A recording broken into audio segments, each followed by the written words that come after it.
edisi main pulang sekolah. Itu Ara bawa buku novel apa? Ini buku novel Seporsi Mie Ayam Sebelum Mati.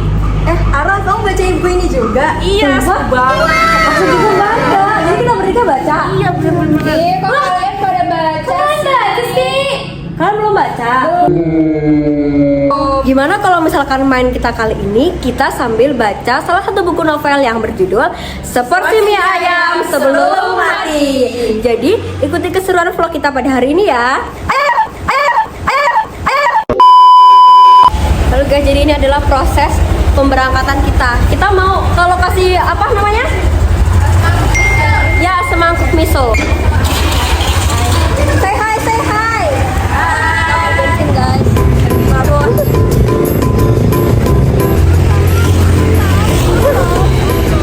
Apanya tutup? Semangkuk miso loh. Guys, semangkuk misonya tutup.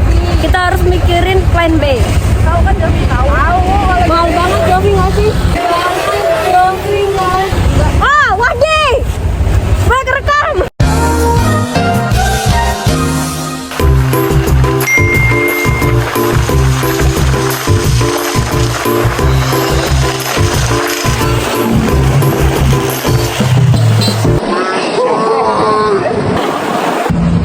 Halo guys, jadi kita ada di Jovi Ramen. Ini kita bakal bahas buku novel yang berjudul Seporsi Mie Ayam Sebelum Mati. Tadi kita kan bilang mau ke semangkuk miso, tapi tadi Karena tutup. Jadi kita pindah ke Jovi Ramen. Yuk kita lanjutin. Ikutin keseruan kita. Bye. Ayo, ayo, ayo.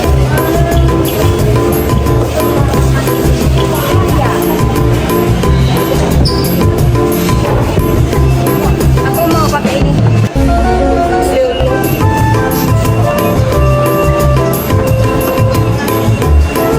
Kita di sini lagi pilih menu guys. Inilah.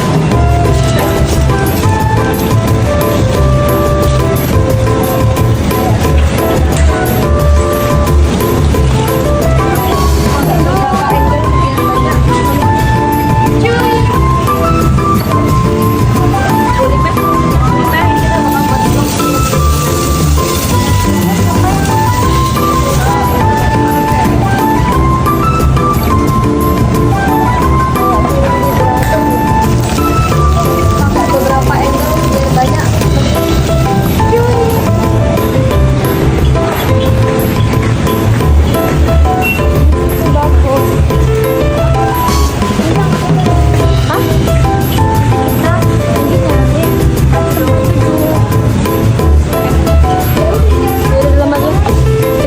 Kita nggak jadi di luar, kita bakal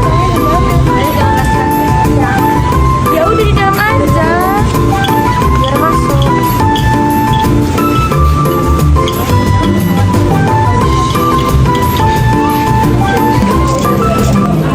Jadi guys, kita udah di tempat duduk dan habis ini kita bakal bahas. Tadi siapa yang belum baca buku ini? Aku. Kita bakal kasih tahu singkat sama Sandika isi dalam buku ini serta pelajaran apa aja yang bisa kita ambil dari buku ini. Cekidot. Jadi aku akan menceritakan sedikit sinopsis dari buku ini. Nah, biasanya sinopsis itu tuh ada di belakang cover buku. Nah, sekarang aku akan menceritain sedikit dari sinopsis ini. Oke. Nah, seperti malam-malam yang sama, Ale ini pulang dari kantor. Nah, teman-teman di kantornya itu udah ada yang menikah. Jadi mereka itu pulanglah masing-masing ke tempat keluarganya. Sementara Ale, dia itu nggak punya siapa-siapa di hidupnya.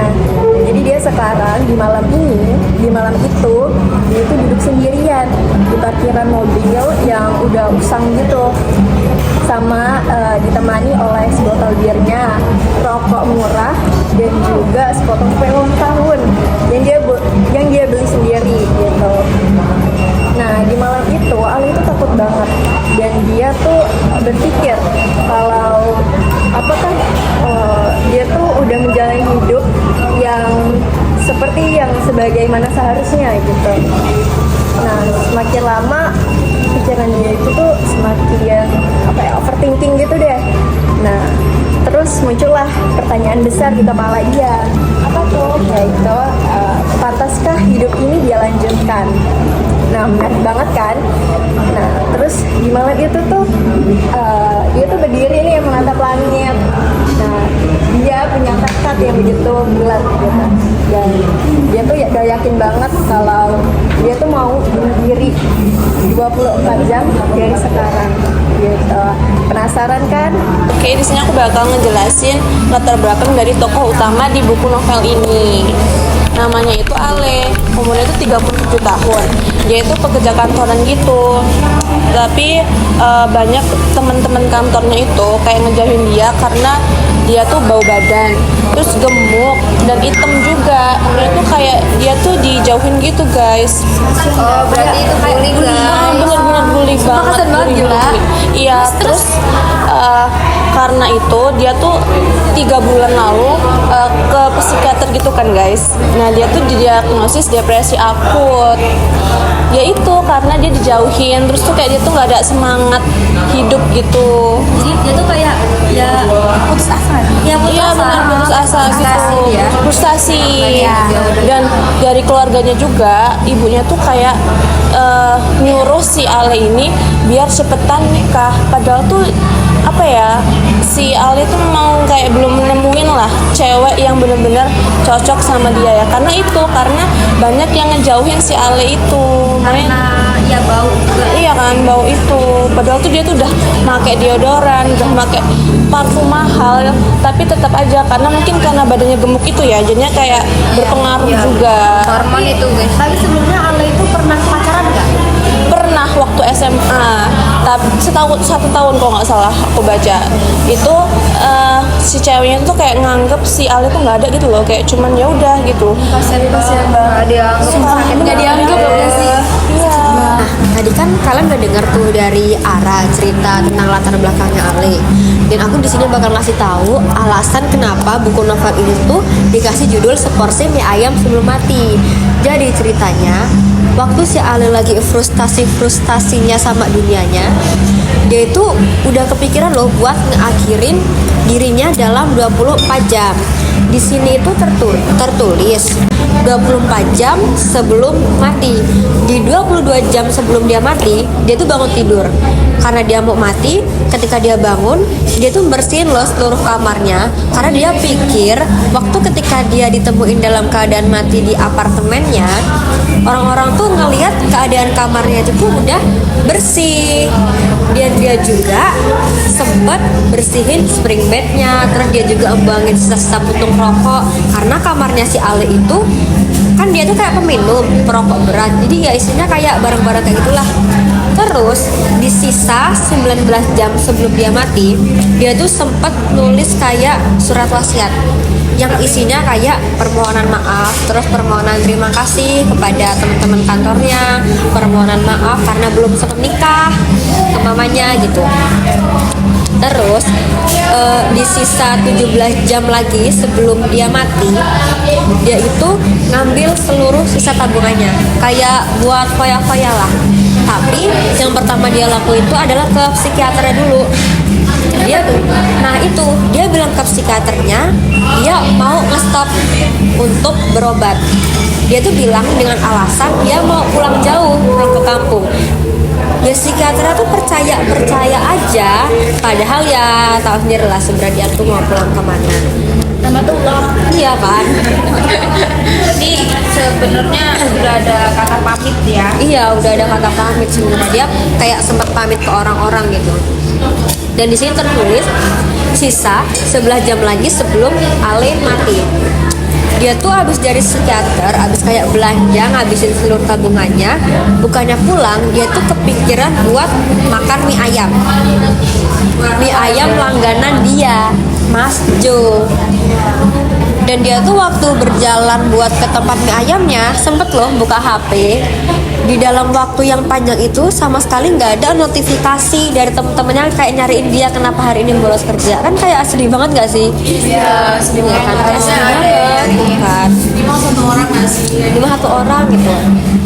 Dan dia akhirnya berusaha ke langganan mie ayamnya Mas Jo. Sampailah dia di sana. Dia kaget karena gerobaknya itu tuh ketutupan terpal. Mikirnya tutup kan, dia mau ke tempat mie ayam lain, tapi tuh dia pengen mie ayam Mas Jo karena udah langganan banget. Ya udah, dia pulang tuh.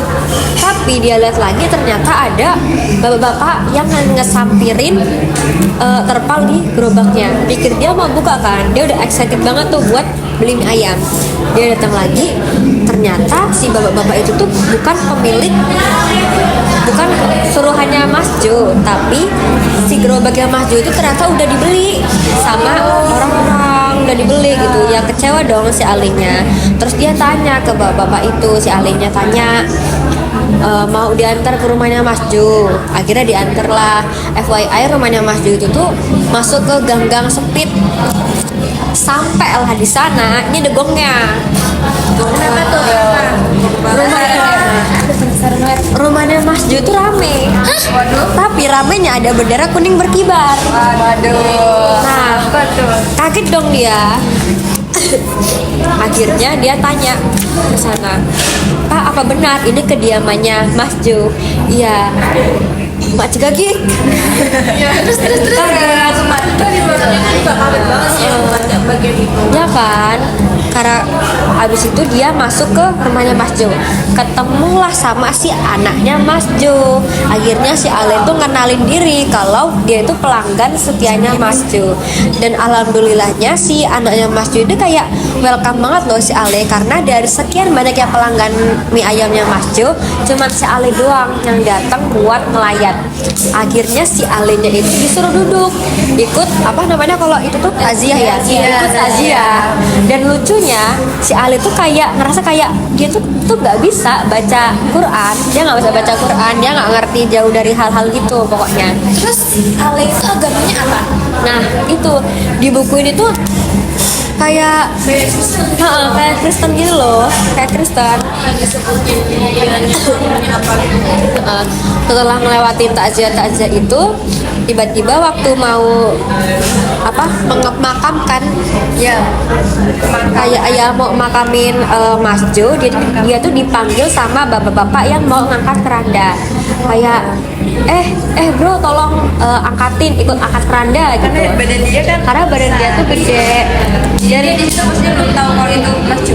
Udah tahu kan tadi dia udah ketemu sama anaknya Mas Jo.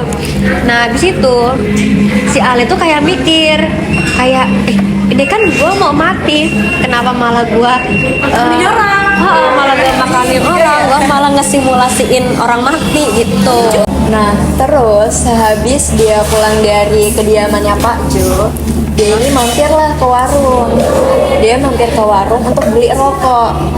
Nah, setelah sampai di warung, dia kan duduk tuh, dia sampai dia tempat duduknya gitu. Terus dia tuh ngelihat bungkus kecil nih. Dia pikir itu tuh kayak semacam gula atau garam gitu, karena bungkusnya kecil. Dia nggak kepikiran jauh nih kalau itu narkoba atau sebagainya. Nah, terus tiba-tiba datanglah polisi. Tiba-tiba datang seorang polisi. Terus dia tuh tiba-tiba ditangkap nih.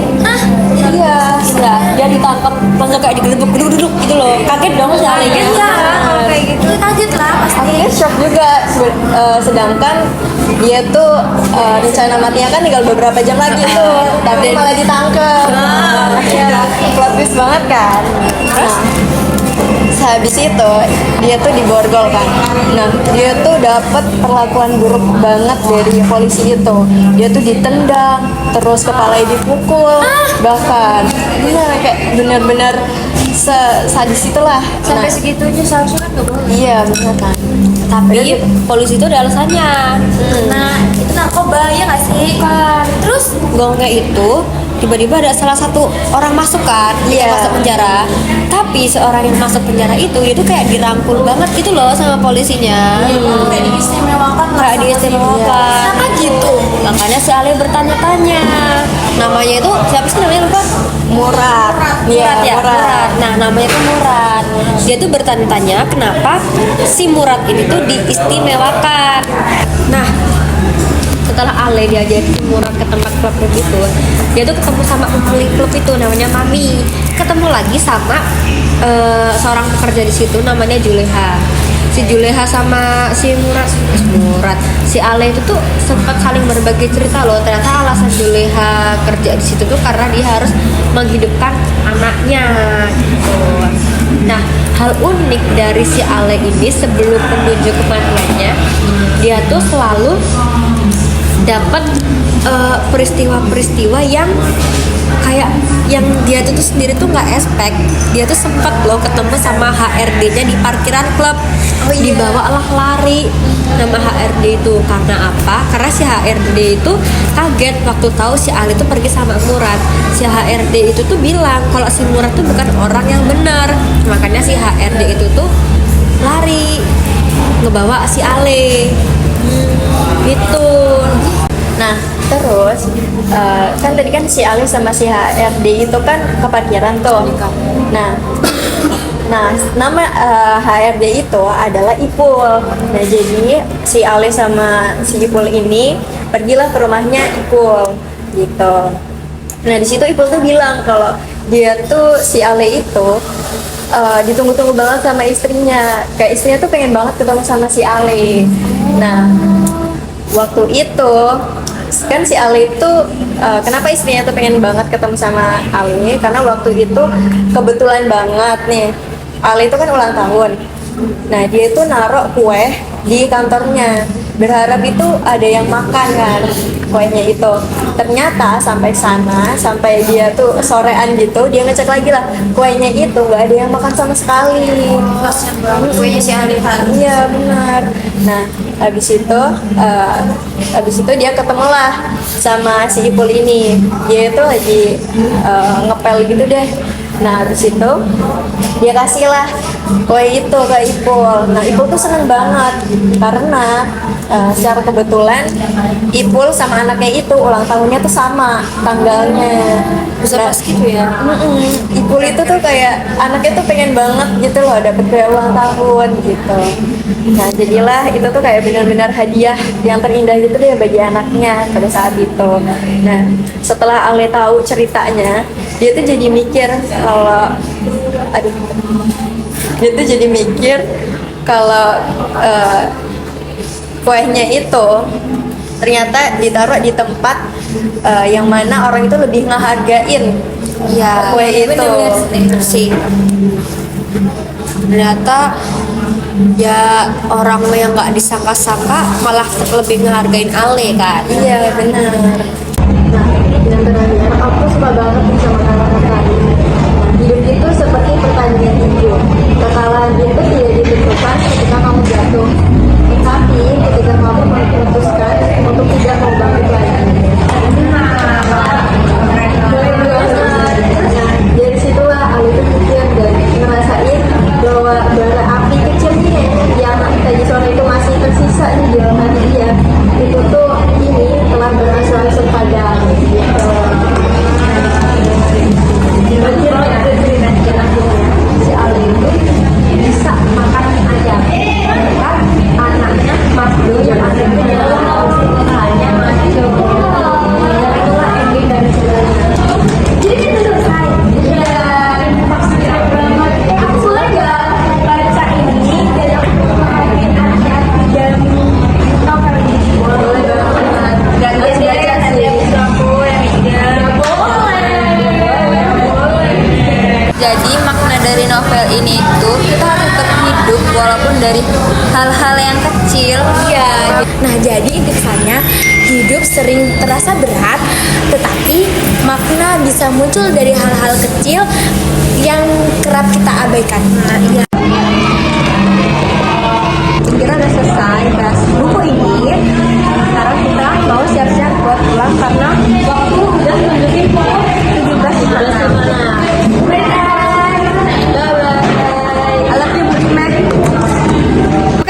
jadi kita udah selesai kerja kelompok pada hari ini buat ngebahas novel dari judul Seporsi Mie Ayam Sebelum Mati. Dan kita mau pulang, jadi sampai jumpa, dadah.